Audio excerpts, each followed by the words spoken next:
Alat-alat di laboratorium kimia. Ini adalah gelas kimia sebagai tempat mereaksikan bahan, tempat menampung bahan kimia berupa larutan, kepadatan, pasta ataupun tepung, tempat melarutkan bahan dan memanaskan bahan. Nah, kalau ini namanya pipet tetes kimia untuk memindahkan larutan dari suatu wadah ke wadah lain dengan jumlah yang sangat sedikit dan dengan tingkat ketelitian pengukuran volume yang sangat rendah. Gambar di samping adalah silinder ukur, yaitu untuk mengukur volume larutan atau zat cair dengan tepat. Labu ukur berguna untuk mengencerkan zat tertentu hingga batas leher labu ukur.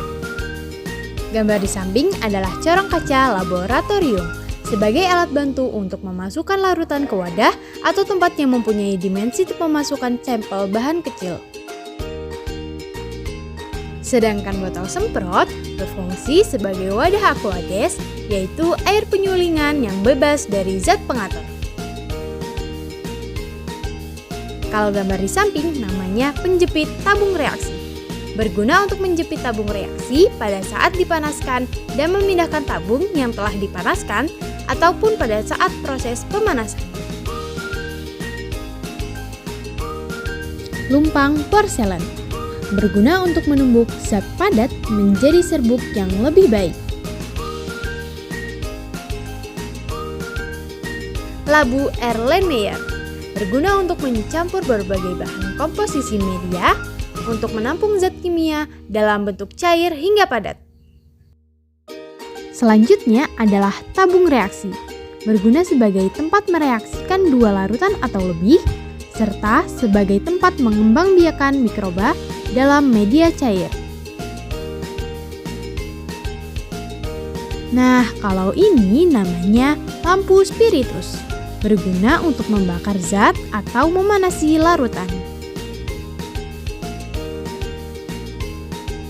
Yang terakhir adalah kaca arloji, berguna untuk menutup bilas kimia ketika tengah proses pemanasan sampel atau penguapan, dan sebagai tempat untuk mengeringkan padatan dalam desikator.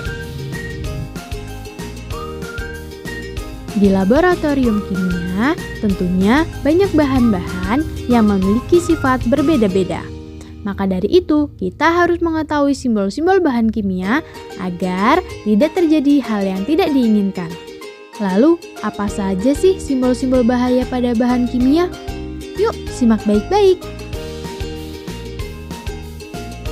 Yang pertama ada extremely flammable, yaitu mudah terbakar.